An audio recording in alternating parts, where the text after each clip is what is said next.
Well, welcome to the Tuesday, April 24th City Council Informational, and thank you to everybody for being patient and waiting. We did juggle the normal routine. We met with the county first because we figured this session may go a little longer than our 5 o'clock start for the county. So again, my appreciation to you for your patience. The first item on our agenda is a report from the Audit Committee. Thank you. Audit Committee met yesterday. It was my last meeting as chair and as part of that committee. So it was a very memorable one for me. Some of the things that we talked about that we decided on. We went over the external audit. The CAFR is ready. All of you have one in your mailboxes. I think it's important that there was no material findings at all. Some minor things that needed to be looked at, and a change in the way they're reported rather than any other problems or anything along those lines. There was an audit report on motor vehicle fee revenue, which Ashley Vandenberg did a good job on it. No problems there. Minor changes in the audit plan, something that we decided, the audit plan for the year, we decided that really has been audited enough, and we'll put it off for another year or two. Then we had an update on I gave them update on the RFP for audit services for the next 3 years. And Bailey has been selected to be our city auditor again for years 2018, 19, and 20. We okayed some continuing education travel for our whole audit department, and that's basically what we did. Thank you very much, Councilor Rolfing. And now we'll go to Councilor Selberg for a Land Use Committee report. Thank you, Mr. Chair. Yes, we met for the first time in quite a while, and Directors Cotter and Cooper came and gave a very nice presentation on development and infrastructure. Talked about long-range planning for the city, and we were very appreciative of that. I know they kind of put things together for us last minute, and it was very detailed, and learned quite a bit. So very informative. It was nice to have them here and nice to meet again. So that's all I have for you. Thank you very much, Councilor. Next item is City Council open discussion. Do we have any items for open discussion? Councilor Staley. Well, and just to follow up on the Audit Committee report that Councilor Rolfing just gave, I did put on Facebook, and I think a lot of people were interested, that we have a community development program available.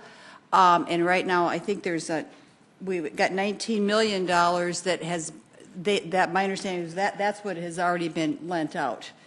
And just for citizens to know, there's over $3 million available. It's a great program for people to call the community development office, and they'll give you, some of it is a grant, some of it is low interest, and you can use it to do different things on your homes, like replace hot water heaters, replace windows, do things to prop up the property. So it's really kind of a neat thing that this is one of the things I got out of that meeting yesterday. So just wanted to say that. Thank you, Councilor. Any other items for open discussion? Okay, seeing none, then we'll move on to our first presentation of the afternoon, and that is the review of the interjurisdictional wastewater agreement in Brandon and Harrisburg wastewater amendments. And Trent Lubers, our utility operations administrator, Mark Perry, wastewater superintendent, will be making this presentation. So welcome. Thank you, Councilor. Good afternoon, Council. I feel at a loss. Usually when we talk wastewater, we have a visual aid of some sort, and I did not bring anything other than a presentation tonight. So I apologize for that. We're very disappointed. I'll try to go through these. We've been through the regional wastewater governance documents before, and we've talked about regional wastewater contracts before. So I'll go through these slides fairly quickly. If you have any questions, I have Mark Perry here for any difficult questions. So the city of Sioux Falls took a look at regional wastewater from the standpoint of where regionalization works for us, and looking at those foundational things on where it works better for us to spread out the costs over a larger group. There are several regional examples in the city of Sioux Falls. There's a regional landfill, Lewis and Clark Regional Water System.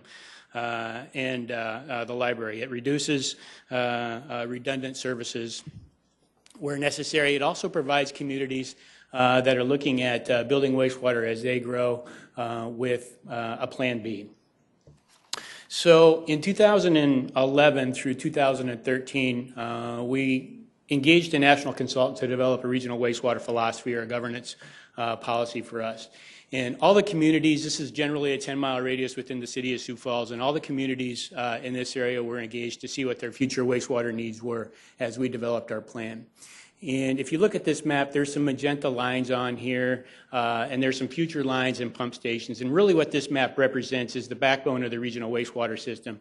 It's the large diameter pipes, pump stations, and treatment facility that would convey, store, or treat regional wastewater.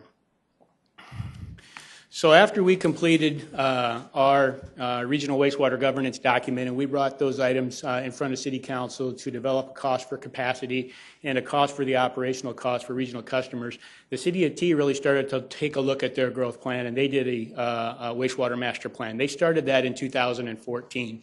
And through their wastewater master plan, they looked at building their own facilities, enhancing their existing facility, and regionalizing with the city of Sioux Falls. We did a presentation in April of 2017, and they took the information that we presented to the T Council and really looked at things in a little bit more detail. In September, we signed an MOU with a framework of what we would negotiate in a regional wastewater contract, and in October, we began that agreement discussion. Just some agreement highlights, volumetric rates, system development charges, those are things that are in our council ordinance, and they're really governed by, in our city ordinance, and they're governed by council and the actions that you take to pass those ordinances. There's an industrial pretreatment addendum, which is a federal requirement, and then there are length of contract, and then we have some payment options that we negotiated into the City of T's agreement. So volumetric rates, they're very simple. There's a regional wastewater rate. The City of Sioux Falls is a regional wastewater customer, so we have built into our rates a base rate of this 506 per 1,000 gallons, and then there's also a cost for us to operate the local system, and so our customers pay that also. City of T customers would pay the base wastewater rate to discharge to the City of Sioux Falls, and whatever costs they have over and above that to run their local system, they would have to pass that on to their customers. Two things that regional customers have available to them is an equalization credit and a strength credit. Those credits really amount to a savings for all the regional customers. If you have equalization, a wide spot in a road, the ability to store wastewater for a period of time, that reduces the overall size of the pipes or the treatment system that we have to have. And so that's of value to all of the customers. And then if you have the ability to treat that wastewater to a certain strength, that's of value as far as the level of treatment that you have to build. And so we apply a credit, which is also part of the ordinance that you pass, for that value. The City of T right now intends to take advantage of the equalization credit because they have a lagoon treatment system and they have the ability to store wastewater for 30 days. If you remember a couple of years ago, we were negotiating with the City of Brandon, and they negotiated an equalization credit, and they abandoned their existing lagoons. So they took a lagoon out of service and they reclaimed it, but they held it dry, and that's their intent, is they're going to send their wastewater to us on a daily basis. But if we get into a high flow situation or our plant is shut down, they can store wastewater for up to 30 days in that system, and that provides value to everyone. The City of T right now is intending on implementing the same strategy. The other part of the regional component is the system development charge, and that's really the cost of capacity, the capital cost to build a unit of capacity. And so we spent a lot of time on developing what that is. That's an equivalent residential unit, what a single-family home would be, and what the cost of capacity to serve that equivalent residential unit would be. And so that SDC is a one-time upfront charge that a new customer like the City of T would have to pay. They would have to buy in their entire community. Other regional customers like Brandon, Renner Sanitary District and Prairie Meadow Sanitary District, they were existing customers and had been for a long period of time. So when they sign the regional wastewater agreements, they buy in their communities as they add new customers. So they're buying that unit of capacity as, at a time when they add customers. So what does that mean for the City of T? Right now, the total SDC revenue that would be generated from the City of T to buy in their community is about $4 million. The SDC or one equivalent residential unit is $2,391. And so you can do the math for the city of T. That is equivalent to about 1,673 residential homes. And then our projection for the city of T, based on information from them, is about $200,000 of SDC revenue coming in annually, which would be about 84 ERUs. Now, that doesn't mean that they're going to build 84 homes, but it may be 50 homes and a hotel and an industrial business or something like that. Because the bigger the meter you have, the more contribution of wastewater you would have, and so that ERU, that equivalent residential unit, would go up. So one of the changes from the City of Brandon's agreement, and it's something that we heard when we were talking to Harrisburg and the City of T, is that lump sum payment to buy their communities in is a real lift for them, just like building a wastewater treatment facility would be a real lift for them. And so one of the things that we worked with the finance department to develop is a way for them to consider options to pay in their community, whether it's a lump sum payment within the first 90 days to make 5 installments, 84 installments, and then a lump sum payment that they can defer. And the deferment was an addition that the city of T asked for. And the reality is when we apply for an SRF loan, there's a 6 to 9 month process to get on an SRF loan for any type of grant funding or loan funding. You have to get on the state water plan, and then you have to go in front of the Board of Water and Natural Resources, and then they take action, and then you execute the loan. And of course, you come in front of your governance body and you ask for the ability to borrow money and those types of things. So that lump sum payment within 90 days doesn't give those communities a lot of time to make a decision as far as how they're going to fund that upfront capital. So that upfront capital for T would equate to about $4 million. We talked about that, but then there's also about $10 million for them to develop a large pump station and a force main to come to the city of Sioux Falls. The other part that is in the agreement is what we call an industrial pretreatment addendum. So we're under federal regulation. We have to protect our wastewater system from corrosion, and our wastewater treatment plant from our wastewater treatment plant uses biology to operate. And so you have to protect that biology to make sure that it's always going to continue to operate. So toxins, things like that, you can't allow into the system. So there's an industrial pretreatment set of regulations. The federal regulation citation is up there that is intended to protect the wastewater system from those pollutants. And so what the city of T would do is they would add this as ordinance so that the city of Sioux Falls has enforcement action. If there's a business that's a metal plating business or something like that, under the pretreatment regulations, we can issue a pretreatment permit to that business and regulate them in the flow that comes into our system. Terms and conditions, this is a 20-year agreement with 2 successive 5-year renewal periods. And then path forward for the city of T. They took action and authorized their mayor to sign on the 16th of April. The next items for them over the next 2 years would be to determine the force main routes and connections. Generally speaking, the best place for the city of T to connect is going to be in the I-29 and 229 intersection area. They'll have to work on easement acquisition, design for a new pump station. City of Brandon wastewater amendment. So about 3 years ago, we signed a wastewater agreement with the City of Brandon. And one of the things that we've learned since the City of Brandon has connected to us and taken their lagoons offline is that their wastewater is stronger than what we anticipated. We put strength limits in our wastewater agreement related to domestic strength wastewater because we wanted to protect the city of Sioux Falls and our system from an industry locating in Brandon and not charging that industry for anything. We charge industries that deliver high-strength waste in the city of Sioux Falls a higher rate than a domestic-strength wastewater. So what we found out when we did some observation is that people use less water in the city of Brandon. So there's the same amount of pollutants that are going into that water per capita per person for domestic strength. But if you dilute it with more water, then that concentration is below the limit that we put in their agreement. If there's less water, it's a higher strength.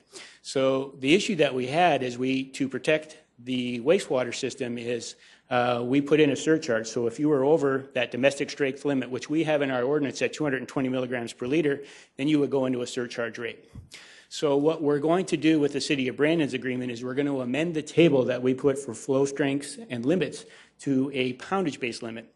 So there's very well understood pounds per capita per day. Each individual puts in a certain amount of pollutants into the system. And so we gave them limits based on the population that they have, as opposed to limits based on concentration. And so when you compare that to the domestic strength wastewater system, that provides good protection from us from taking industrial wastewater, but it also provides Brandon with the ability not to be in that surcharge, rate. So that's a quick overview of so the City of Brandon Council is looking at approval of that amendment on the 7th of May, and we would be in front of council on the 8th of May. For the City of T agreement, that would be an ordinance, so that would be 2 readings, so we would be in front of council on May 2nd and May 8th. So if you have any questions, Mark would be happy to answer them for you. Trent, that was presented in a very expeditious fashion. Thank you. Councilor Neitzer. Yeah, I have 4 questions, so I'll just ask a couple and then defer. The first one is, so I think I understand, but just to be clear, in the wastewater business, strength would really be, in lay terms, just how dirty the water is? Correct. More or less? Correct. Is there a biological measurement that you use for that, or? Yeah, there is. So we actually monitor strength, and we bill our industrial customers based on BOD, which is biochemical oxygen demand, TSS, which is total suspended solids, and TKN, which is total Kaldol nitrogen. And then we have another parameter that we bill for called oil and grease. And so those are all things that we measure. We call those in the business conventional pollutants. Okay. So as far as the infrastructure goes, like force mains and the pipes underground, which jurisdiction pays for what? Does T just have to pay up to their city limits or our city limit and then it stops? I mean, where is the cutoff? So the City of Sioux Falls determines the connection point where we have the capacity to serve the City of T. The City of T is responsible for all the infrastructure up to that connection point. And that connection point is a regional asset. So that regional asset, the cost of servicing that asset, the cost of maintaining that asset and operating that asset are built into the rates. I hope that answered your question. It does. So T is responsible for all their costs to connect. Okay. All right. Okay. Councilor Staley. So, I mean, when we were talking about wastewater is stronger, are we talking about like toilet water? Is it because you're saying they're not using as much water? I don't know how would you even, when you flush the toilet or empty the bathtub, I would think water is water.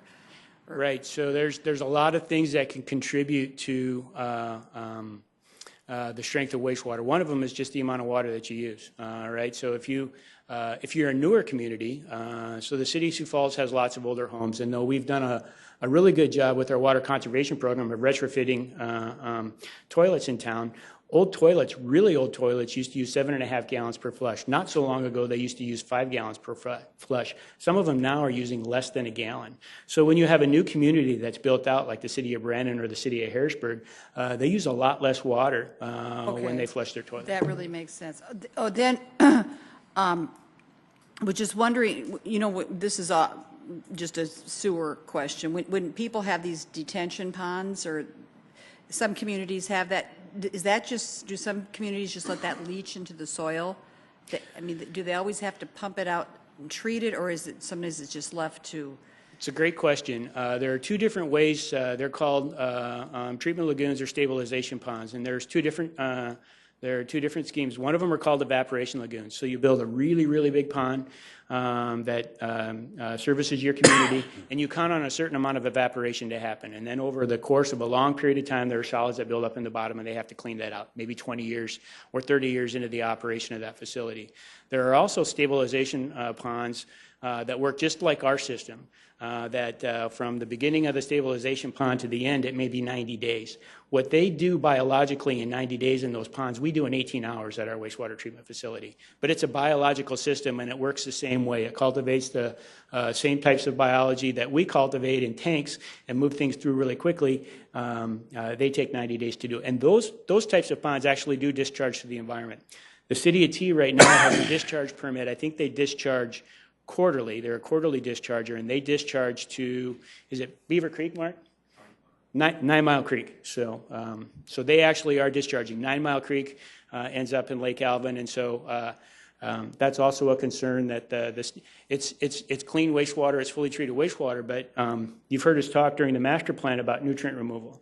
And nutrient removal are those things that add to algae blooms and things like that. And so when you discharge into an impoundment, a body of water that isn't a river that's flowing, then you can get a buildup of those nutrients, and you can get algae blooms and things like that. So. And then I have one more, but I can. Go ahead and ask it, and then Can we'll you go just back. give a broad overview of then T and Brandon, comparing a residential, for example, I use like 2 consumptions a month. So how would my Sioux Falls bill, how's that going to be compared with the Brandon and T? Are they going, are we charging them 50% more or 30% more? Because it wouldn't be equal, I would hope, since they're coming to our system. Actually, the way the regional rates work, the city of Sioux Falls treats itself as a regional customer. So the base rate, the rate to use the regional system for the city of Sioux Falls customer is exactly the same as it is for the city of Brandon, the city of Harrisburg, the city of T. However, the city of Sioux Falls has what's called a rate of return built in there. So we have because we're carrying the risk, we have a risk premium built in there. So for the rate of return, plus 3%, they're paying a little bit more. However, they have costs built into their rates to run their local system, and so they may have a volumetric rate that's higher. But if they can take advantage of a treatment credit or of the equalization credit, they could actually have a wastewater bill that's lower than the city of Sioux Falls. But you have to remember that part of the governance of the regional system is the city of Sioux Falls treats itself as a regional customer. And so to that extent, the base regional rate, the volumetric rate that we pay, is the same as all of those customers. That's that postage stamp approach that we've talked about. So a city of Sioux Falls customer, if you live on the farthest southwest part of town, you pay the same volumetric rate that somebody who lives right next to the wastewater plant does. Yet it takes me a lot more dollars in infrastructure and cost to maintain that system from the farthest southwest part of town to the guy who's living right next to the wastewater plant. And so we call that the postage stamp approach. Whether you mail a letter across the city of Sioux Falls or across the country, you pay the same for a postage stamp. And so we treat ourselves as a regional customer also. And so for that base regional rate, we pay the same as a regional customer would. Back to Councilor Neitzer, unless there's anybody else. Okay. Well, yeah, I have 2 more, but I will point. It's interesting you mentioned the postage stamp approach. I remember when the director sent us a thing showing the route that our stuff takes, and mine goes 10 miles, and it takes 13 hours to get from, I'm on the very edge of town, just little trivia. I'm sure the crowd is just really riveted by this discussion. They came for event center discussions, and they're getting wastewater. I think we all would have been better off not knowing that, but that's okay. Yeah, no, interesting trivia. So, tagging off of Councilor Staley's question, I was curious about that too. You know, like at a landfill, you've got a membrane because you don't want leachate getting into the groundwater.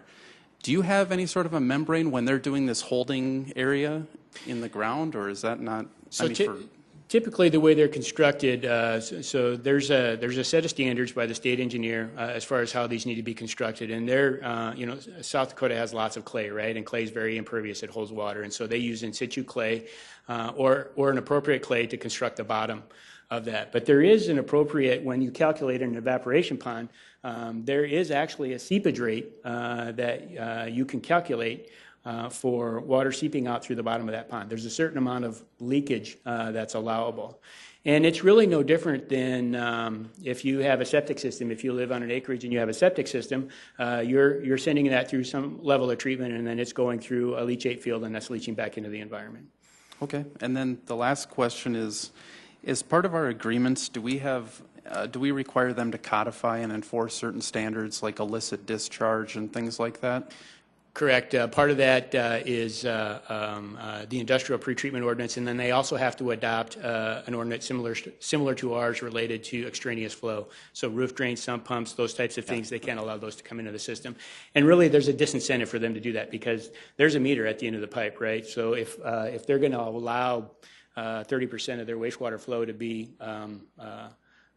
sump pump water, they're going to pay for it, and their customers are going to pay for it. So we would make sure that that's not allowed based on their strength. If it's too weak, then we would know that there's a serious I&I problem, and we would have a conversation to try to find that problem. Okay, thanks. Thank you. Any other questions? Mr. Luberts, thank Thank you you. very much. Okay, our next presentation is a Public Assembly Facility Strategic Planning, AKA the Arena Study, but we know that it's more than that. And I'm going to first introduce Tracy Turback, our Finance Director, who will introduce then our consultant on this study. Welcome, Director Turback. Thank you, Counselor. Tracy Turback with the Finance Office. Yeah, I thought I would tee this up just a little bit before I ask John Kotz to come up here. By way of background, the initial purpose of this study was to really evaluate the long-term future of the arena facility. And one of the primary drivers behind the desire to kind of figure out what the future looks like is really understanding that investments will need to be made in the arena if we do continue to use it as we currently are. So if we're going to continue to use it, we understand we're going to have to put money into that. We've had some conversations here about that at budget time, and I'm sure we'll have some more going forward. So the purpose of the study really, in large part, was to gain an understanding of whether or not it really does make sense to make some of those investments, or to begin, as an alternative, if we should begin to plan for an entirely new use of the arena and the arena site. So that on a very high level, very strategic purpose to this study, and the arena was really the primary focus of that. There's no pending decision before the council. The timing is actually quite good for this report, as within a couple months you're going to start talking about budgets and capital programs for the future, for the 2019 budget and beyond. And so this, I think, will help inform any decisions related particularly to the arena as those discussions ensue. In addition to the arena, of course, the Orpheum Theater was included in the scope of work, given that we do have some ongoing financial challenges with the Orpheum, and we're simply, because kind of a economies of scale approach, since we were evaluating the arena and the usage of the arena and the future of that, we did ask the Orpheum Theater to be included in the scope of that as well. And then, as you folks know, at the request of the City Council, the stadium was added to the scope of this study as well. So with that as the background, I would ask you to please welcome John Kotz from Convention, Sports and Leisure International, and he'll walk you through his report. Thank you. Thank you, Director. And thank you, Tracy. welcome. Yeah, thank you. Council members, thank you for the opportunity. And I assume all of you have taken a look at the presentation, perhaps read portions of the report.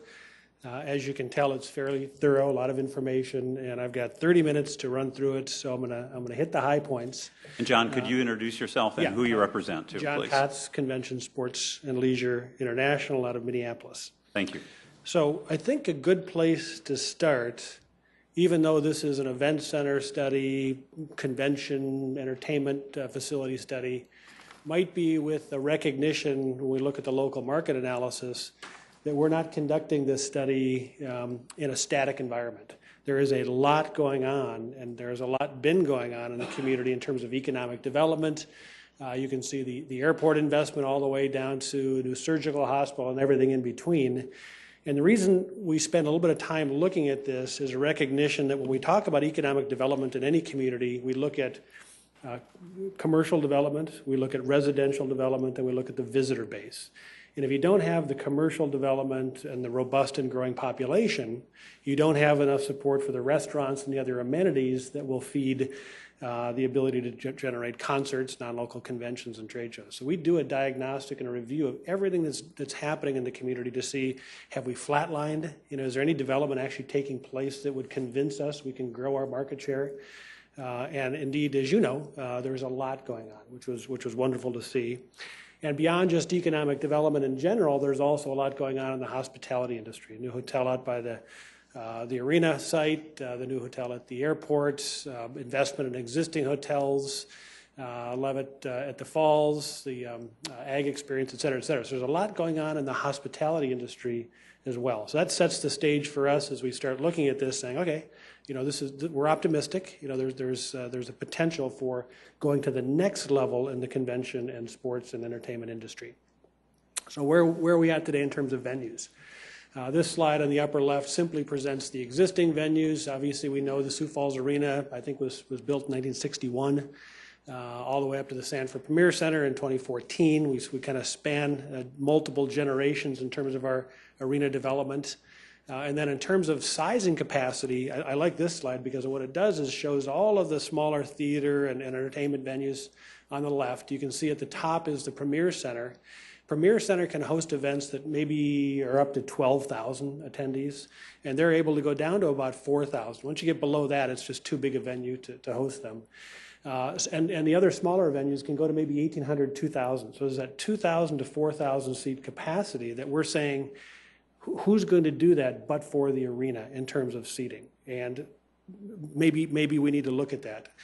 Maybe there aren't any events in that sector. We're not losing anything if we take the arena out of the mix. But that's kind of what we're putting kind of at risk, if you want to think about it that way, if we didn't have that venue that can do 2,000 to 4,000 seats effectively. So moving on to some historical operations analysis at the arena, you can see a presentation of the event days from 2012 to 2018. You can see when the Premier Center opened and the loss of professional sports. We know that Augustana came in 14 and started beefing up the amateur sports. You can see that. We've been doing pretty well in the convention trade show business. Pheasants Forever gave us a nice boost in 2018.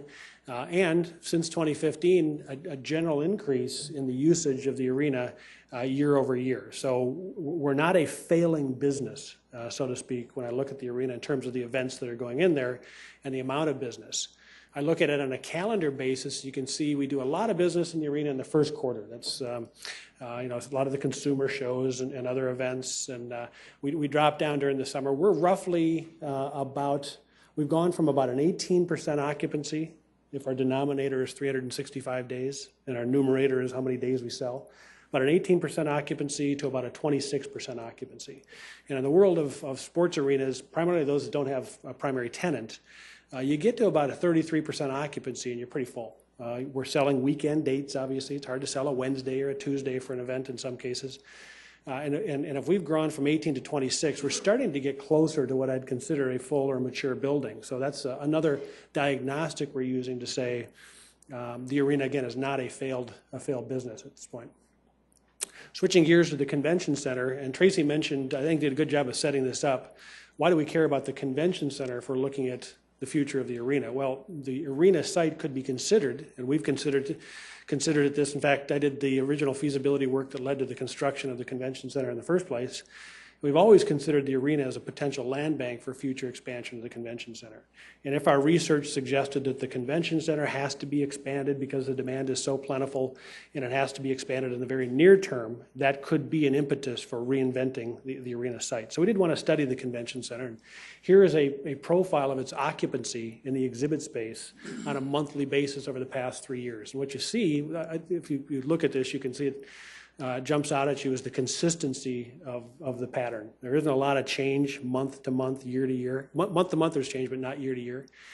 We also notice that band of 50 to 70%, kind of where you want to be in terms of occupancy, you're at about a 52, 53% average occupancy with the peaks and valleys. Again, you've got the spring sportsman show, home and garden show, all of the major consumer shows. A little bit of a peak in June with handbell ringers and Good Samaritan.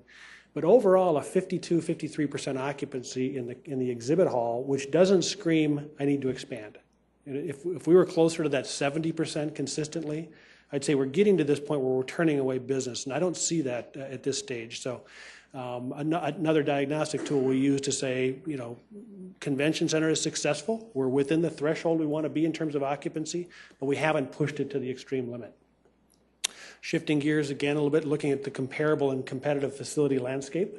Let's talk about the arena for a second, and I've got Premier Center and the arena. On this slide, you can see they combine for roughly 20,000 seats, and you can see how that stacks up amongst some of the other markets we've looked at. I'll make mention of the fact that Madison, Omaha, and Fargo all have Division I NCAA basketball or sports tenants, which jacks up their usage and their capacity. But right now we're kind of in the average when I look at the markets we reviewed in terms of capacity. Now, if I marry capacity with population, we see our ratio of capacity to the available population in the metro area is 0.078, which is a little high. And what it suggests is we've got, given our population base, we may have a few more seats for the population than average. The problem is if I take the arena out, I drop to slightly below average. I go to 0.05, which puts you just behind Shreveport, just ahead of Duluth. In terms of capacity. So there is the message or the takeaway that I'm leaving you with and that we generated in our shop is there's no dramatic oversupply of arena capacity, seating capacity in the market. At the same time, if you were to take an arena out, you may actually be slightly undersized in terms of capacity, at least given the population base that we have today. On the convention side, you can see we have roughly 60,000 square feet, 60,500 square feet of sellable space at your exhibit, meeting, and ballroom. That ranks behind, close to Madison, behind the planned facility in Fargo. Rapid's got a bit more space. And a lot of the markets on this list are looking to add space as well. So we're not the largest kid in the block when it comes to convention facilities. And if I were just looking at this chart, I would say let's look seriously at whether or not we need to expand the convention center, because we are slightly smaller, actually substantially smaller than the average of the facilities we've looked at, and smaller than some of the regional markets. At the same time, we also consider hotel inventory. Because if your goal is to bring in new events and retain events that generate room nights and economic impact, and therefore tax revenue that your residents don't have to pay, if that's the goal, we have to have the room inventory to support that. And if I look at the rooms that exist within a half a mile of the convention center and compare that to the other markets we've looked at, we're at 665 rooms. The Sheraton's great at 243 rooms, does a nice job as a headquarter hotel. But our ranking in terms of hotels is not dissimilar, if I go backwards, to our ranking in terms of space. So there's a balance there that's kind of working. And what I take away from that is if I want to substantially increase the space at my convention center, I better be ready to substantially increase the hotel inventory, or I'll have a great box but no place for anybody to sleep. And I won't be able to successfully get the conventions. We also look at this notion of walkability. You've all been to conventions, probably in many cases in urban environments where there's walkable restaurants and entertainment and nightlife. We are not that. You can see here there's a map on the upper left of the hotels and the restaurants that exist around the convention center. And as we all know, it's not a highly walkable environment. In fact, if I were to stack up your restaurants and entertainment relative to other markets, we're ahead of Rapid just a little bit in Overland Park, Kansas. Each of those venues are either non-urban or on the edge of the urban area. So that's a challenge. And we'll show you some data later that says event planners are increasingly looking at this notion of walkability for their attendees to create that desired environment. It's not that they can't walk across the highway to a restaurant. They can do it. But why would I buy your product if the other product has it right there next to the building? So another takeaway that says if we're going to invest substantially in convention center expansion, we got a lot of work to do in terms of the destination before we make a huge expenditure. Market demand analysis is also very important, actually talking to some of your customers. I'll start with the arena, and with respect to the arena, I'll start with the existing customers. You can see a list of some of the ones that we've talked to. Why do you like this arena? Built in 1961. Why do you like this arena? Desired seating capacity, we talked about that. Location, they like that. They like the price and they like the date availability. Now, those are pretty basic factors that might prevent some of these events from using the Premier Center or the Pentagon, for example. They like all of those aspects. And as a matter of fact, when I asked these planners, if the arena were to be removed and we expanded the convention center onto that or built parking or anything like that, if the arena were to be removed and you had to use convention space for your event, is that going to work? Good news is 62% said, yeah, we can do that. We really use the arena as floor space. The bad news is 38% said, I couldn't use that product. I need the seating capacity. You've got a company here that makes balloons all over the world or floats all over the world. They need that. A lot of Augustana basketball, obviously, needs the seating capacity. So there are a lot of events that if we were to demolish the arena, you might lose to the community, or you would seriously disadvantage in terms of being able to accommodate them into the market. Shifting gears again, staying with the arena concept though, we've accessed Polestar data across the country from October 2017 to January 2018, just kind of get a sample of the kinds of concerts and entertainment events that are out there rotating around the country. And I've presented that in terms of the attendance at each of those events. And what I want to focus on is that space between 2,000 and 4,000. And that's roughly 48% of the events held during that period were between that seating capacity. So if our question is, are there strategic investments in the arena that would allow us to compete more effectively in a large share of the entertainment market? It does look like that's a possibility. Just from in terms of events that exist, could we go after more of them? Potentially. So let's go call them. Let's go actually do the research and say, can I get your business if we had the right environment? So some of the surveys and the research we've conducted suggest, and I'll get to the actual events in a second, the challenges that they'll tell us about, or the reasons they're not here today in terms of concerts and entertainment events, would include the lack of rigging capabilities. So you see these concerts and entertainment events build more and more elaborate structures for the production. We don't have the ability to accommodate that.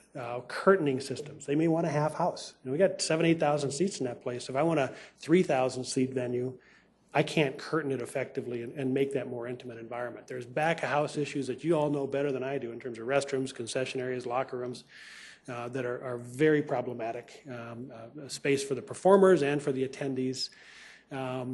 So just a whole host of aspects that if the event producers were talking to you or walking the venue, they'd say, I don't think I can come here. You've got the bones, but you don't have all the assets that we need. We can go to another venue somewhere else and be successful. So when we talk about asking these planners more directly, how do we get your business? We're talking to Live Nation, AEG, smaller promoters. We're talking to amateur sports promoters. We're talking to high school events all across the sector to find out what they think. And what that leads us to is the following. If I'm looking at, say, concerts and entertainment events, this could be anything from music events to comedy to spoken word. We think if we had the right rigging capabilities and the ability to curtain, we could do another 6 or so entertainment events in this market. That's the demand profile. Youth and amateur sports, I think there's 5 to 7 events out there that could be gymnastics. The high school association's talking about doing a 64-team invitational potentially. Martial arts, boxing, wrestling, all that genre, cheer and dance goes in there. Esports, I don't know if you probably don't follow esports a lot, but it's the electronic gaming, League of Legends and Overwatch. In fact, they just had, my son is into this, so I'll digress just a second. They had a large esports event in the Twin Cities. And I thought, well, it'll be easy. We'll get tickets and go. And I called, and they'd been sold out for months. I mean, it's a deal where you go and watch these gamers on a big screen. It's becoming a big deal. So we do think in that entertainment, amateur sports, youth sports genre, there's another 12, 13, 14 events combined that we could attract if we had some of these amenities. Okay. And what I'm going to do in a moment is get into the ROI of that, because just because we can get their business, maybe it's not worth it if I got to spend $20 million to get it. So we'll start talking about that in a moment. But let me continue on with the convention side. And we did talk to a lot of the existing planners. The Dairy Show, Home Show, Sportsman Show, all of those shows, we know they need more space. But if I put those aside for a second and I ask everybody else, 90% of them are telling me, we have enough space in the convention center. The 10% that need more space, maybe some meeting rooms, a little more ballroom space, those kinds of things. But 90% can fit, and 94% of those say, we're coming back. You're probably going to get our business. So you have this built-in clientele that's going to support your 52, 53% occupancy for the foreseeable future. If I ask them for some challenges, I say, you're satisfied with the space, you're coming back, is there anything else we can do for you? 27% said we have a bit of an issue with the hotel inventory that's walkable, although the Holiday Inn Express opening is going to help. And 18% said there's limitations with the surrounding entertainment aspect. So we'll need to continue to focus on that. And I would say the city is doing a good job. I know you're doing some master planning on that as we speak for how does that area evolve over time. And I commend you for doing that. Talking to the convention center user of the future, we reached out to 18 planners ranging from Transplant Games of America, National Business Media, just kind of a cross-section of conventions that the CVB maintains that we have in our database to see if we can get additional business going forward. And what you find is there's eight of the 18 events, 60-some% or so, 40-some% say, yes, we would come to your market.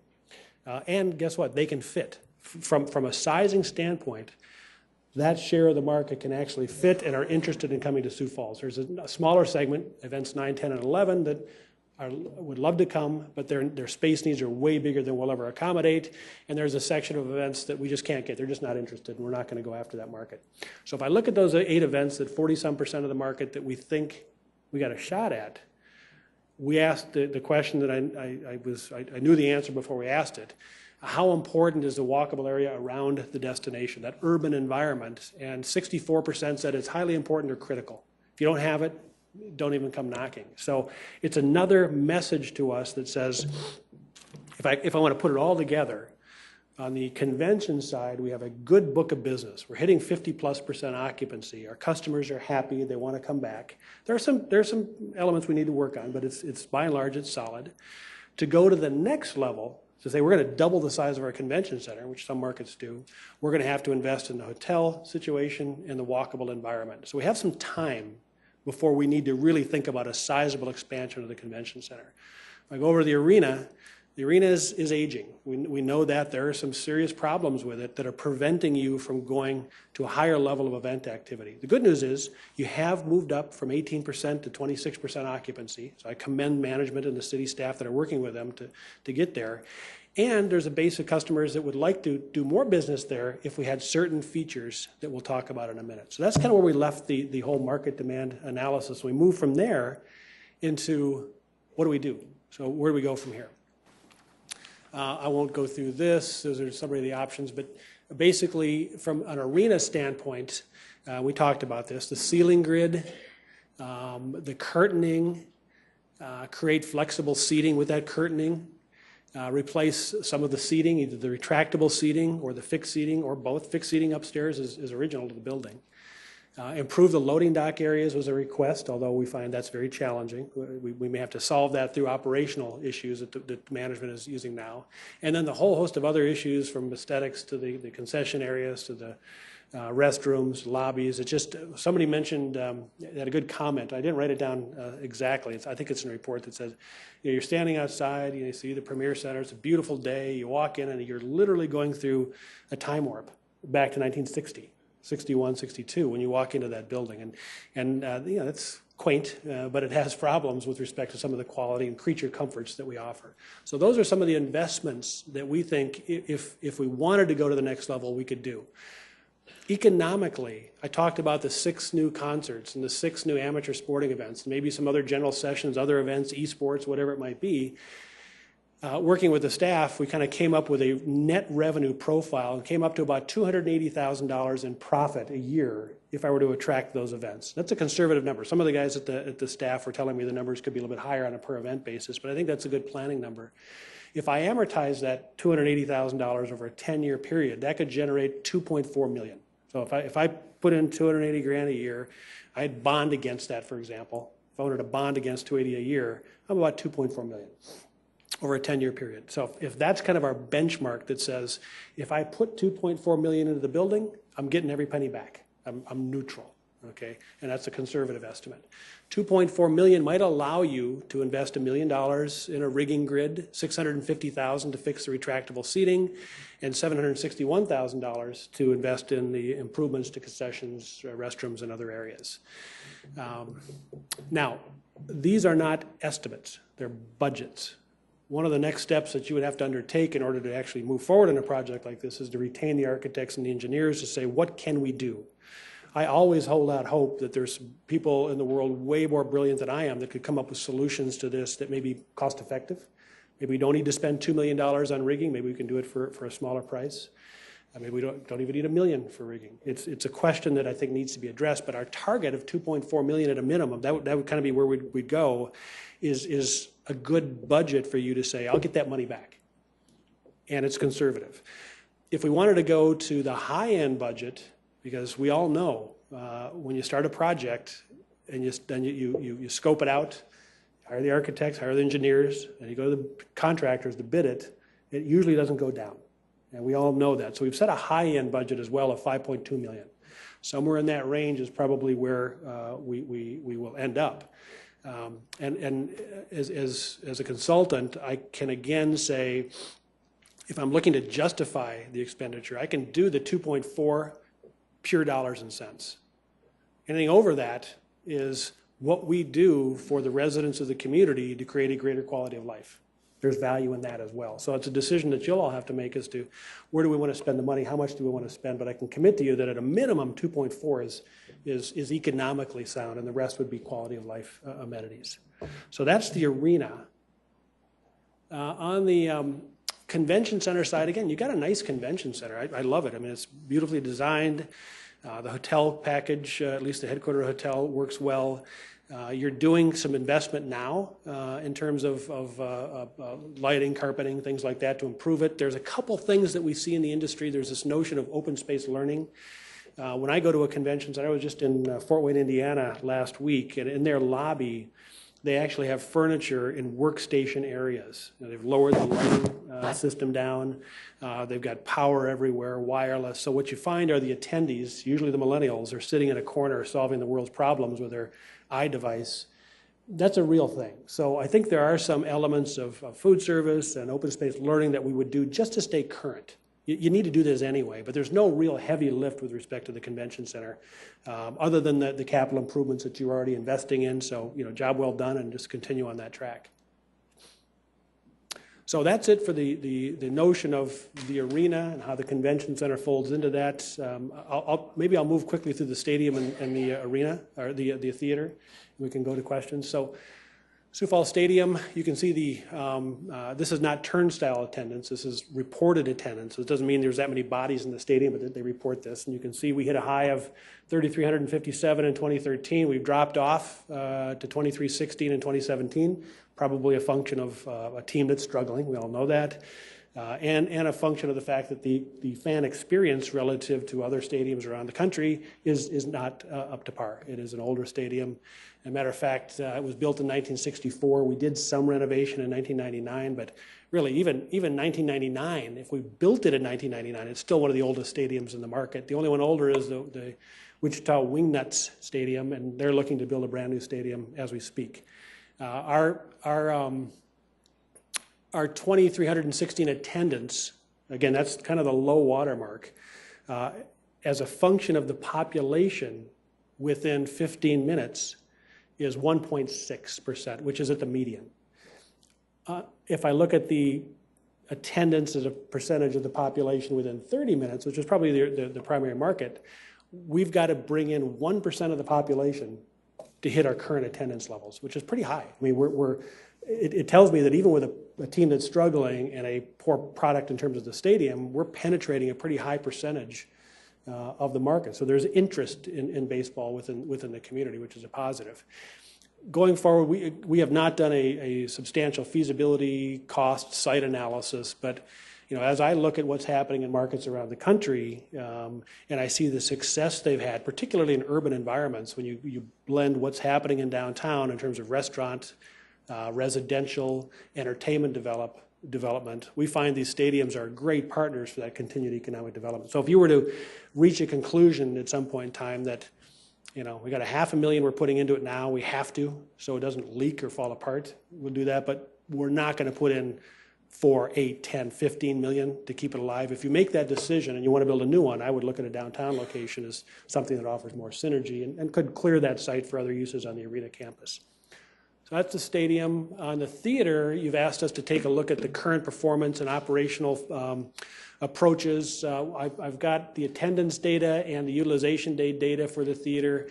Attendance has been fairly consistent. Obviously, Sioux Empire Community Theater is the largest user of the space. They ramped up their utilization in 2014. They went from 3 or 4 productions up to, I think, Tracy, 5 productions in that. So they create a tremendous amount of use. Of the 268 days of use, 68 or so are performance. The other 200 or so are practices and rehearsals and whatnot. So fairly highly used venue. The notion of having that much activity dedicated to the primary tenant, and particularly into rehearsals, has crimped your ability to do comedy and concerts and things like that. And I think, Tracy will correct me if I get this wrong, I think the community theater is looking to scale back a little bit the production so it's more manageable. So you may have some more dates for additional events going forward. So in addition, we didn't see any any condition under which management's leaving all these events on the table. You know, gee, if they would only do something different, we'd have so many more events and so much more revenue. We didn't find any of that. And matter of fact, if I look at the financials, over the 3-year period, 14, 15, 16, the deficit at the theater was about $404,000 a year. Good news is this Premier Center generates enough net income to, when you combine that into some sort of enterprise type fund, it can cover those losses. If we were to move to a separate third-party management dedicated solely to the theater, you lose the ability to have common general manager. You have to lose the ability to have common maintenance. You basically have to staff up a full operation to do nothing but the theater. As a result of that, your deficit, just by adding the staff, and maybe you take out the management fee, you don't have to pay a management company, that's great, but as a result of staffing up and not having the shared expenses across all public venues, your operating deficit would probably go to over $600,000. So we see no reason economically, from an event perspective, why you would want to consider changing the way you're doing business at the arena, at the theater today. It does well. There's passion around it. It serves I think, a vital primary tenant, and I think the vital primary tenant is also working with management to create dates for additional other entertainment events. So it seems like it's moving in the right direction. And that is the last slide, so I'll open it up to questions. Thank you very much. A lot to absorb in a short period of time. Yes, Councilor Neitzer. Thank you. I did read your report. I read it a few times through, and I have 7 pages of bullet points, single-spaced. Well, let's there get you go. started. So I will try to whittle down so we don't have to hear too long.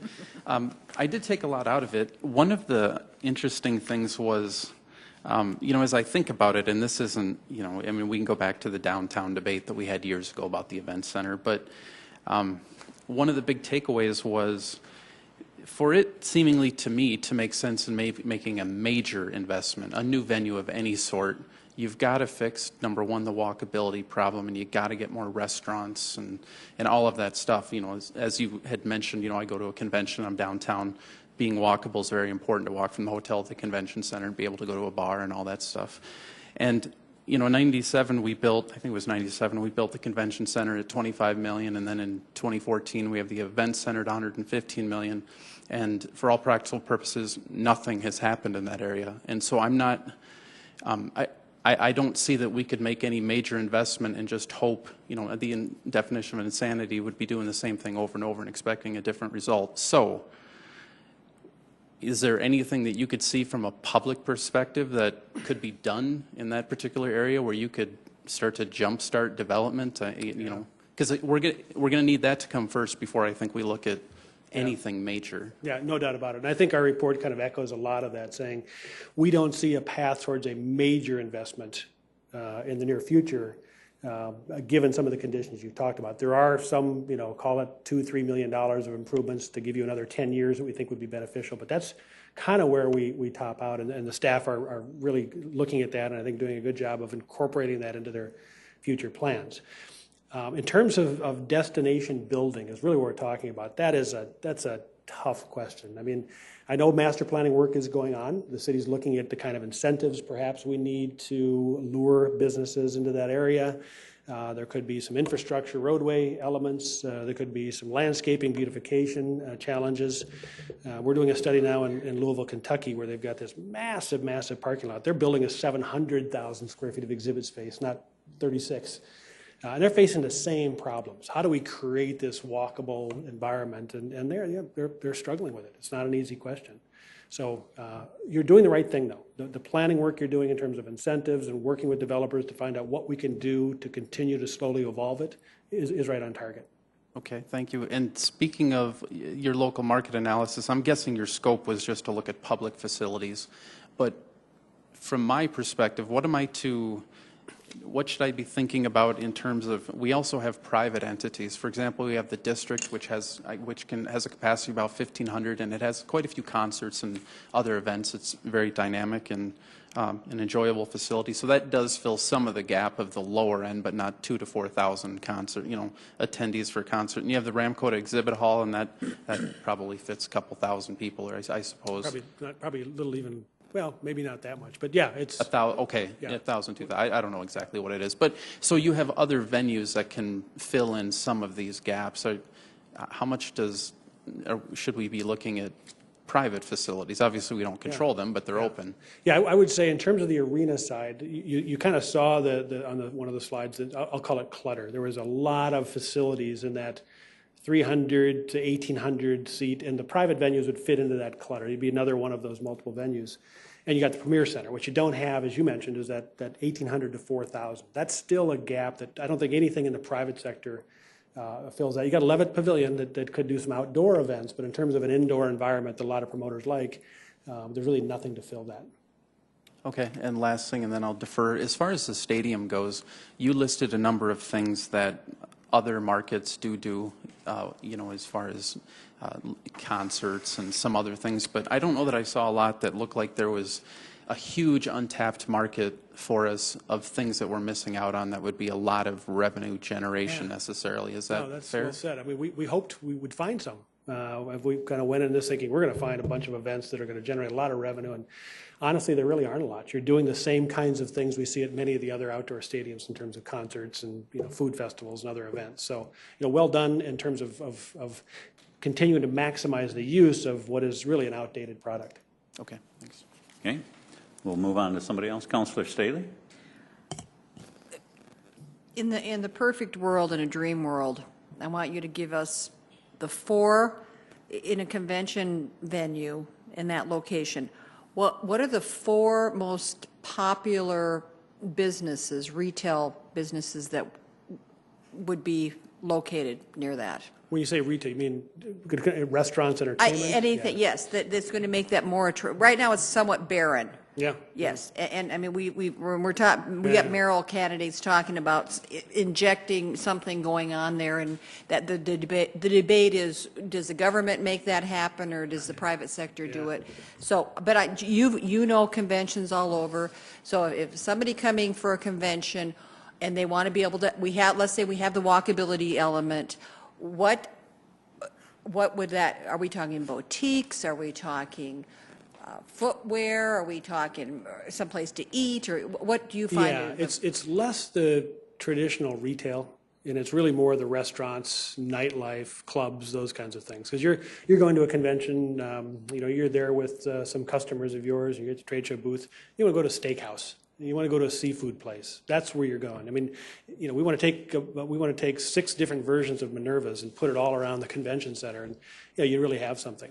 We're doing a project in Birmingham, Alabama, which is it's a convention center that's near downtown, but it's not right there. There's nothing around the darn thing, and the authority actually developed what they call their little entertainment district, which is 8 restaurants. All beautifully, nice architecture, and they brought in the tenants, and they're making money off it, and that's a start for them. So you're looking at, finding a parcel of land that's either privately owned or publicly owned, working with the development community, perhaps issuing an RFP for developers, creating certain tax increment incentives is not uncommon within the development world, to create a partnership where we can start to develop that kind of entertainment. And then landscaping, so we got walkable connectivities. It's not easy, but that's the direction you need to go. So we're not, but like women coming to conventions, they're not interested in a dress shop that's nearby, or they're doing shopping? Well, nearby, but you've got some fantastic shopping that exists. I mean, if you're coming to a... I'm saying but the walkability part, that doesn't play into that. I think on the retail side, since you have a huge concentration at the mall, of decent retail. If you're there and you want to go shopping, you're going to get in a cab, or you're going to get out there to the mall. But I mean, if you want to just come out of your hotel, come out of your convention, take a client to a great restaurant, you walk out and you look and there's nothing. That's really what you're talking about. In the convention world, it's more nightlife, restaurant, entertainment, as opposed to traditional retail. Now, if we had retail, if that mall were sitting right on top of the site, great. We'd love to see that. But I don't think that's my first business. Isn't men's clothing store or women's clothing. That's not where I go first. I go to that nightlife, entertainment, restaurant. Thanks. Okay, Councilor Starr. Thank you, Mr. Chairman. Interesting. It really makes us look at the policy of what we're doing moving forward, and as a community, allowing us to do that strategic planning and taking a look at what we're doing. One of the things, I guess, that I'm looking for your expertise on is parking. one of the things that we've seen in the immediate past is that we're actually transporting attendees, whether it's, you know, the high school stadium football complex that is included. There's a Canaries game going on. There's something at the arena and the convention center and the that.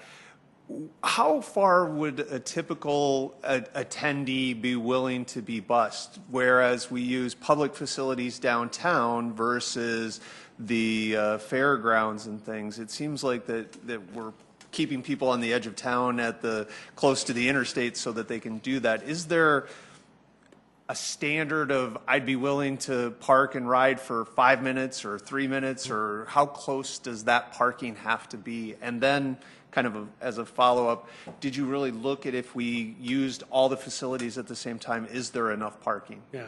Well, I'll say this. There are some customers that have complained, and you probably know them, about lack of parking. We need more parking, and we take that into consideration. And then we also consider the other side of this. We don't want to build a church for Easter Sunday. I mean, we could build a parking ramp at $25,000 a stall, and those events would be happy, but, you know, is that the best way to go?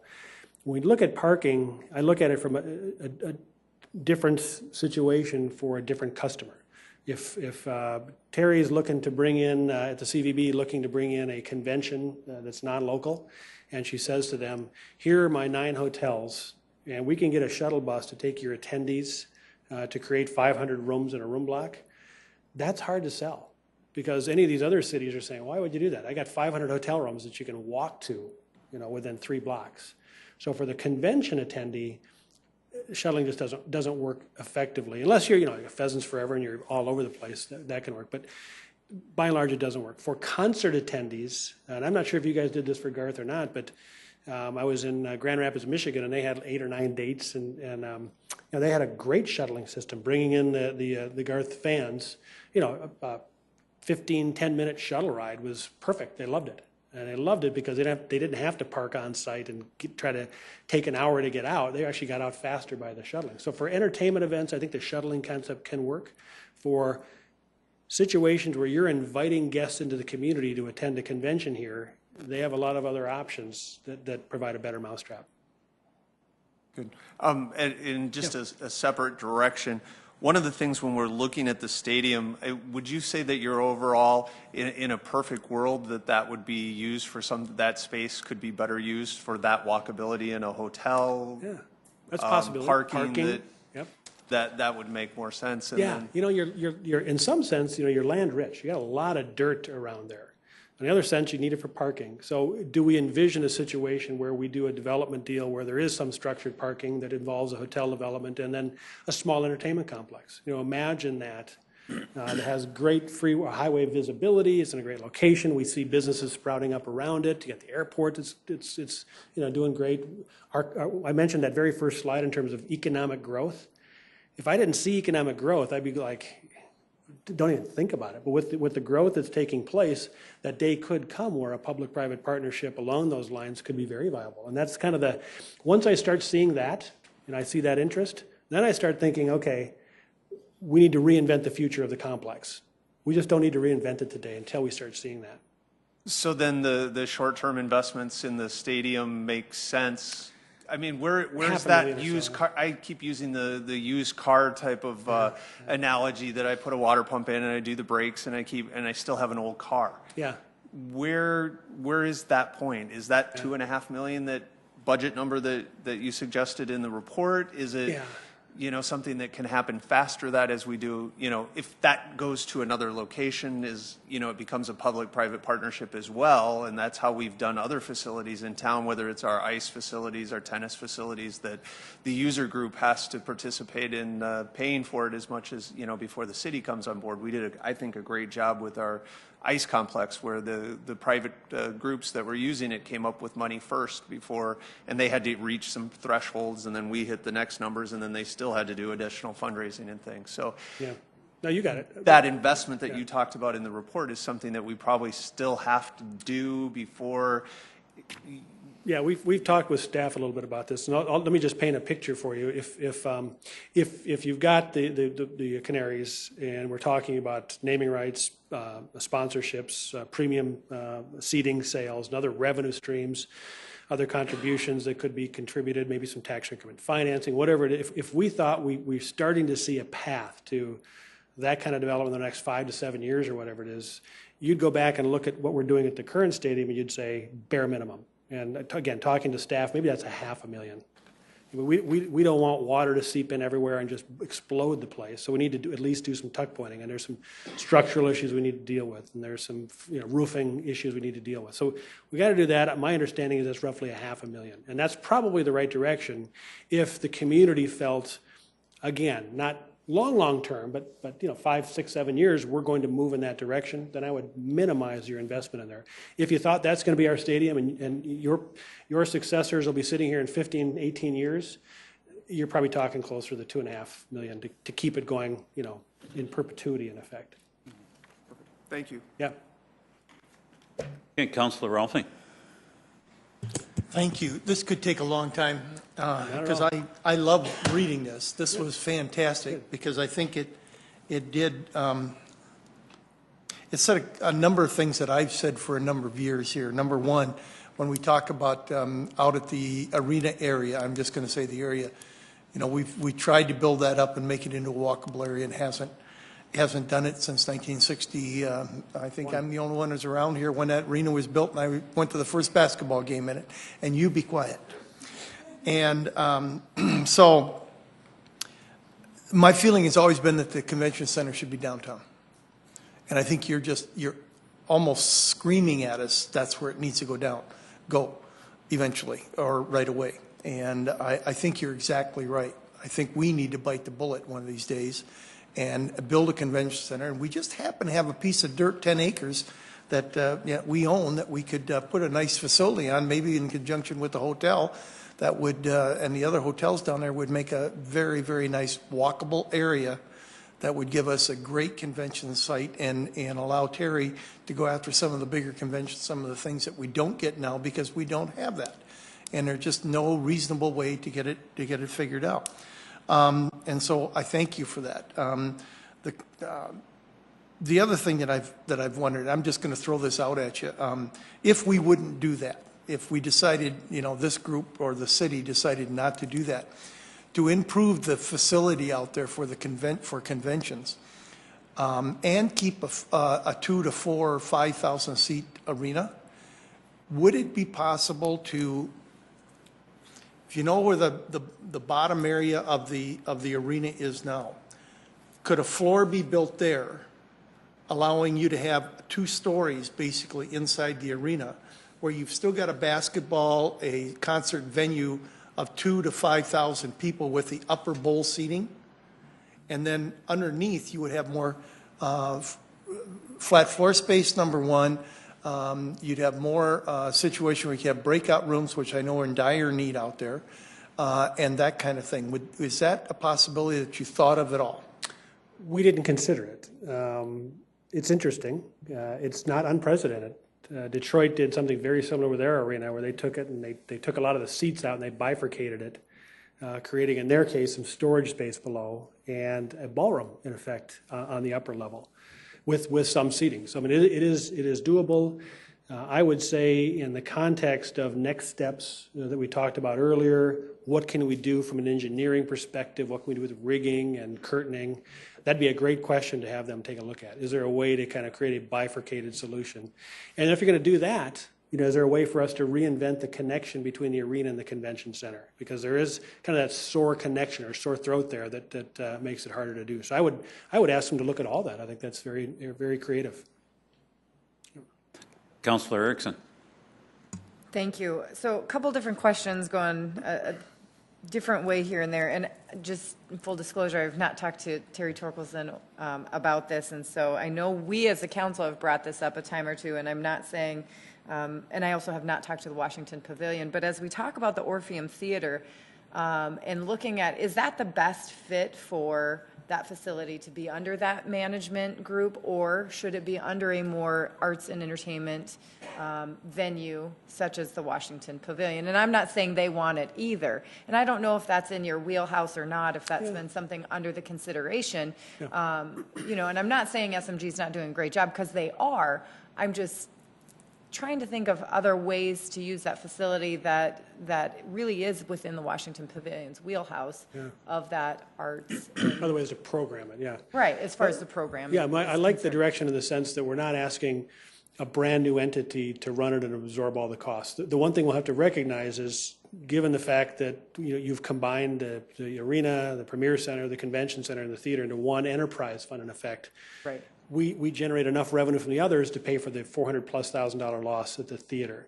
And if we move it to another entity, do they have those resources to do that? So that's something you'd want to consider. But, to the extent we're not adding new general managers and new event coordinators and new maintenance staff, any solution that keeps those costs to a minimum, I think it's certainly worth exploring. But we do have a pretty big deficit that we'd have to cover somehow. Right.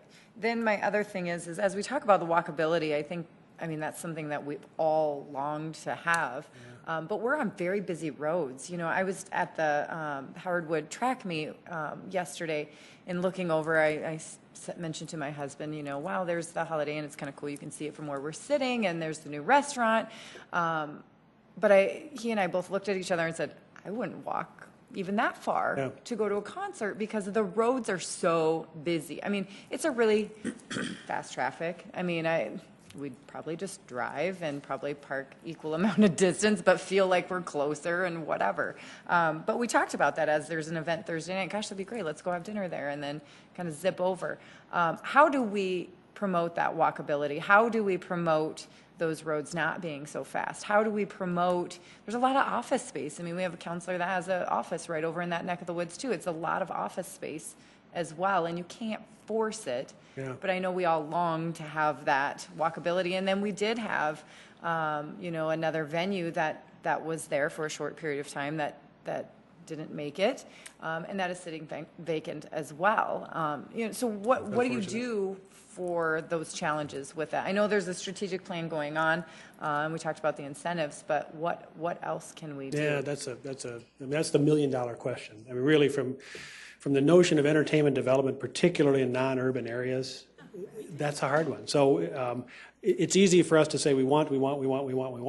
You're asking, well, how do we do that? Right. I wish I had all the answers. I will say a few things. One, I can envision some of the development taking place on site. You've got a large footprint. Perhaps we develop something on site with some structured parking to kind of accommodate that. That could be interesting. So now you built in the walkability.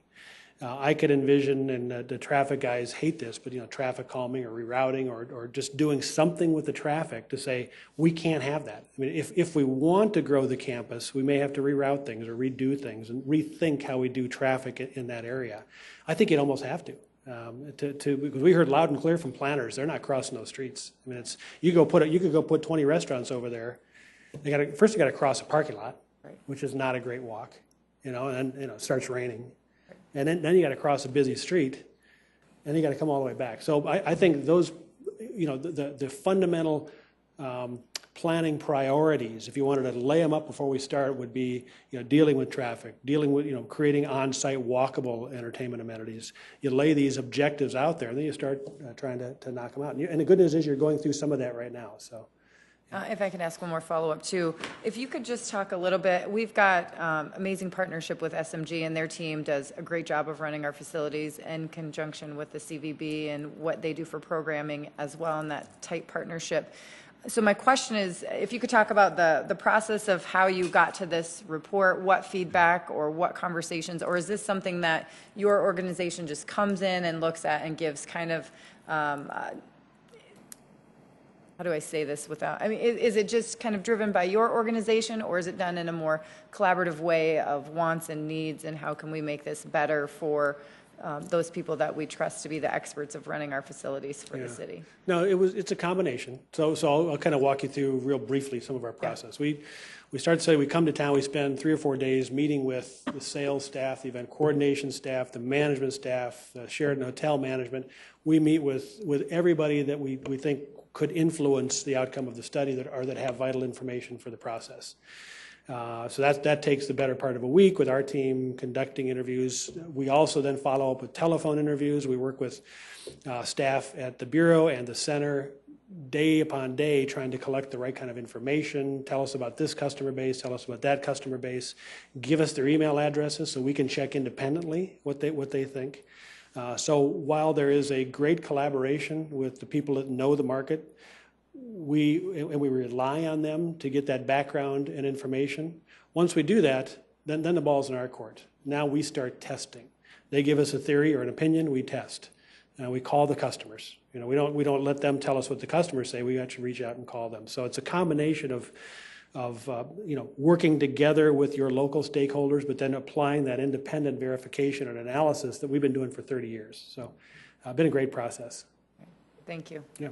Okay. Councillor Selberg. Thank you, Mr. Chair.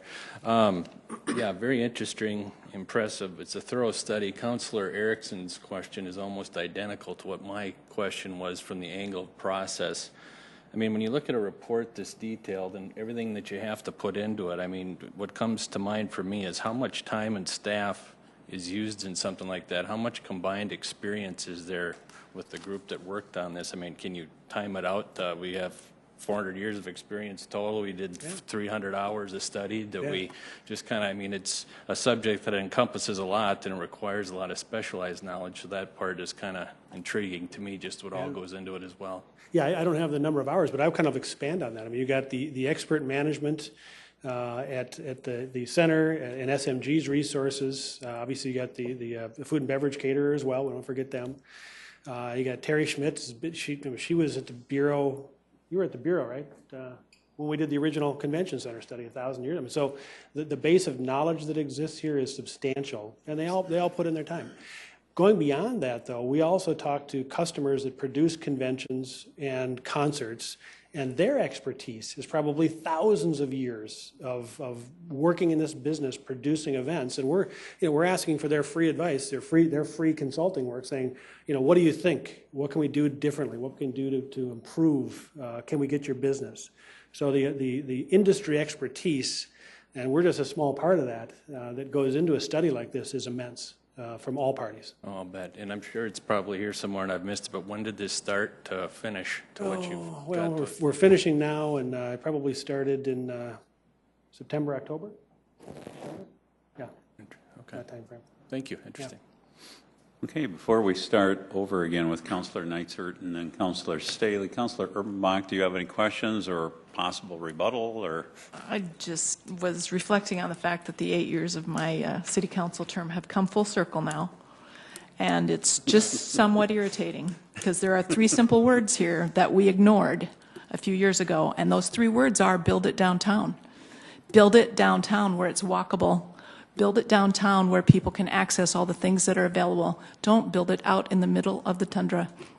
We did it anyway, and so now we have to figure out as a community, what are we going to do to incentivize businesses to come out there? I was thinking of a great convention I went to for business a couple of years ago at the in Nashville at the big convention center. Everything's walkable because it's all right there, and I was mad at myself for getting the room that was a little bit cheaper that was off-site. It was a 3-minute bus ride. Irritated the bejeebers out of me because I was missing out because all the restaurants are there. There's a little bit of shopping, Councillor Staley, everything's there.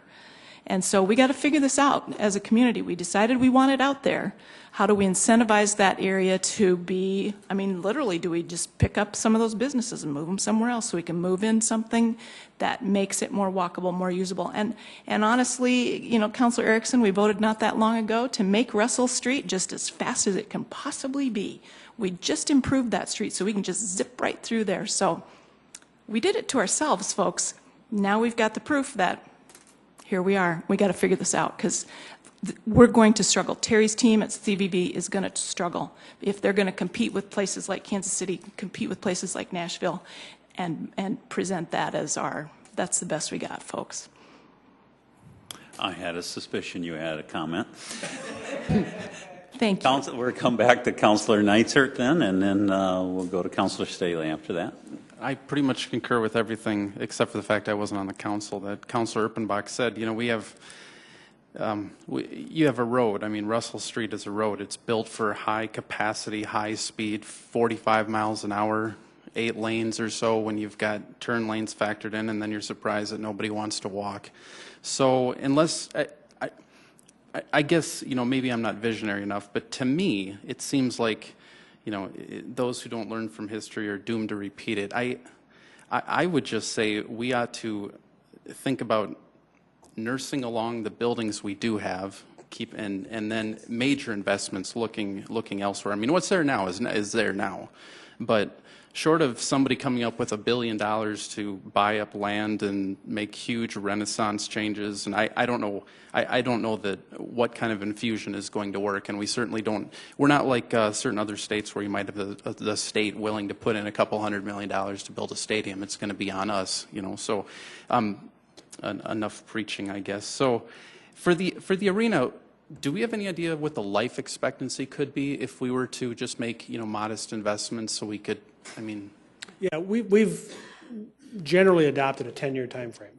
If you were to put these $2.5 to $5 million investment in there, we think you'd want to amortize that over a 10-year period and then rethink what you're doing. Okay, and the stadium, how about do we have any from an engineering perspective, when does it fall down if you don't put more money into it? I'm not sure about that. I know the $500,000 is like the bare minimum to keep, you know, the water out. There's a $2.5 million program to continue the life cycle. I mean, theoretically, you could continue putting money into it forever and rebuild and rebuild and rebuild, and you know, that is an option, but it's probably not the desired one. So you did make I guess maybe a supposition or a premise in your report, or at least implied it, and I don't know that I agree, which was that, and I don't know how we could prove it, that the condition of the stadium is the driver for lack of attendance. And I'm very dubious of the thought, and maybe I'm putting words in your mouth, that if we were to build a $40 million stadium downtown, that we would suddenly have 6,000 people going to games, and it would be, I mean, I could see 800 people in another stadium, even if it was downtown, if the product wasn't any good. 800 people more, you mean, or 800 people? I'm being a little ridiculous, yeah, I mean, but I'm not sure whether or not just a new stadium is going to correct. Yeah, no, that's a good point. I would say two things. One, the quality of the performance of the team has not been, you know, particularly high. I think you're 13th out of 15th or 14th out of 15th for the last 4 years, something like that. That contributes to it, no doubt. There are statistics, and I don't have them with me, unfortunately, that look at average attendance 10 years, 5 years prior, and then 5 years, 10 years post new stadium development. And there is a bump. I mean, you're not doubling, you know, you're not adding, you know, 5,000 more people, but there typically is a bump when you're creating a more desired urban product with maybe some, you know, small suite areas, club areas, you know, premium amenities, the berms on the outfield, and you know, it is a better product. So I would make one last point, and I don't know how one can know this. I mean, maybe the management people do, but I will just say that the particular entity that runs our baseball and our hockey, I have a feeling might do a lot of comping, and the numbers that are listed as the advertised attendance, if you actually counted the heads there, is significantly lower. I mean, I've been to Stampede games where they claim 8,000, and I look around and I go, yep, no, that's why I don't know about we don't that. have So turnstile I'd be curious attendance, how much with the turnstile attendance at some of these is. We don't have that information, unfortunately. Okay. It's pretty closely held. So Okay. the only thing the league reports or the teams report is the paid attendance. Okay, thanks. On a side here, you mentioned $25,000 a stall for putting up a. Yeah, I mean, is that like you're just throwing the that WAG, out yeah. as an average? Wild or ass guess. the- No, that's probably not too far off. In a more urban environment, especially if you're going subterranean, it could be 35 to 40,000. We're probably not a high cost urban area, so 25-ish is probably. There's probably guys in the room that can tell me, but it's probably a good planning number for structured parking. It could be less. I mean, if you're only going up 2 stories, maybe it's less. If you're going up substantially more, the costs add up, but that's probably a good planning number. Thank you. Councilor Rolfing. As much as I respect my esteemed colleague, Councilor Erpenbach, I need to ask you a couple of questions. Please. Is there a difference between the clientele and what they want to do from the Denny Sanford Premier Center to the or a convention center? I'm thinking about from the standpoint of the walkability, the just coming in for one concert and then leaving, or coming in for a 3 or 4 day convention and that kind of thing. Yeah. Now, I would say if you're doing a nice high-end concert, it's a great piece of business. They pay a lot of money to the building. People do come from out of town and they'll stay in hotels for that one night. And there's some economic impact there that I think is of value. On the other hand, a convention, state association, regional association convention, they're coming in for 3 nights, staying in hotels and restaurants. So there typically is a higher economic impact for a convention attendee versus a concert or a sporting event attendee. And that was always my contention. Yeah. And when we voted to put the Sanford Premier Center out there, I always said that I would be happy to vote for it downtown as long as they put a convention center in it, which would have been a $160 or $80 million project rather than 117. And so that, to me, that was still the best place out there because you had adequate parking, had all the things that it needed. And that, again, I'm going to reiterate, our convention center should be downtown. That's all I have. Okay, if there aren't any questions, I just have a couple of my own. Sure. And they're relatively simple, I believe. And I'm referencing 2 slides. One is the arena market demand analysis, and it involves current and past arena users. The question posed was, if the arena were to be removed and redeveloped into exhibit convention space, would this be suitable for your events? And it was almost 2 to 1, yes. And then the Sioux Falls Convention Center market demand analysis, existing convention center user survey. Do you need additional space beyond the current Sioux Falls Convention Center capacity? And it was overwhelmingly no. How much overlap is there between the users there? Do we have a lot of the same? Was that question posed to a lot of the same individuals? It's conceivable. So we would look at the arena book of business and ask all the arena users whether or not they're, the home show or the dairy show or Augustana basketball or a concert. We would ask all those users if the arena environment with the seats is critical to the success of your event. And what we found out is 38% said yes, it is, because we are, a concert or a basketball game. 62% said, as long as it's more flat floor space, we're happy. So there is some overlap, and my suspicion is, certainly those that are convention or consumer show in nature that just need flat floor exhibit space, they're the ones that are responding favorably to flat floor space in a replaced arena. Okay. And the reason for the question is, because if their needs are already being met by one facility, it would be questionable that you'd want to go into the redevelopment of another facility if it's not going to be utilized then, because they're already over at the other. Arena, you mean? Yes. Yeah, and we're not talking about a situation where we'd suggest putting in $10, $20 million in the arena. I think that that would not make sense given what you're talking about. What we're talking about is I can find a path towards an additional 15 to 25 events if we make modest investments into the arena. Candidly, I think that's kind of where you're at. Okay. Yeah. Very good. Well, it's been a good discussion. It's been a long discussion, and thank you very much for the presentation. My pleasure. Thank you all very much. I appreciate the time. All right, I would like to have a motion to move into executive session. I think we have to read it. Can you read it in, please? You got to read the whole thing. Oh. I would move that we move into executive session to discuss qualifications, competence, performance, character, or fitness of any public officer or employee or prospective public officer or employee. Term employee does not include any independent contractor as per South Dakota Codified Law 1-25-2 1. Second, Erickson. Thank you.